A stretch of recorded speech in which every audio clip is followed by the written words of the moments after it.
Connaissez-vous le mot fulguré? Il désigne les personnes qui ont survécu après avoir été touchées par la foudre. Cela s'est produit il y a quelques semaines dans un zoo près d'Aix-en-Provence. Chaque année, la foudre fait entre 200 et 300 blessés en France. Quelles sont les conséquences à long terme? Un médecin s'est intéressé à ces survivants. Regardez le reportage d'Ariel Camus, Claire Lefeuvre et Vincent Ditch. La vie de Raphaël a changé en un éclair. La foudre, quand elle est passée dans ma tête, elle n'a rien enlevé, mais elle a tout débranché.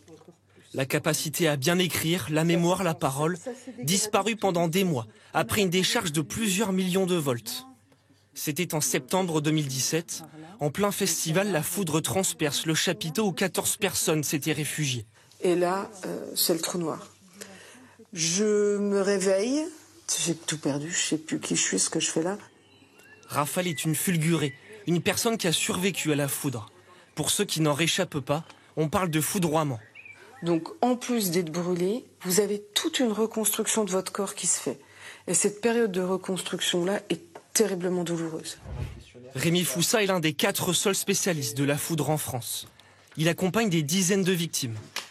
Il va y avoir des séquelles très variées, aussi bien au niveau des différents organes, les yeux, le cœur, le poumon, aussi bien dans le temps. Dans son cabinet, le docteur examine, tente d'aider ceux que la médecine n'arrive pas encore à comprendre.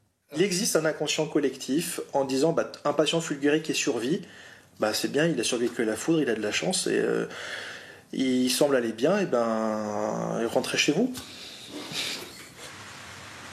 Chaque année en France, entre 200 et 500 personnes sont frappées par la foudre. 10% en meurent, les autres sont des fulgurés. Et les risques ne sont plus seulement limités à l'été. La saison des orages débute en mars et s'achève en novembre. Il y a 2 règles d'or qui s'imposent.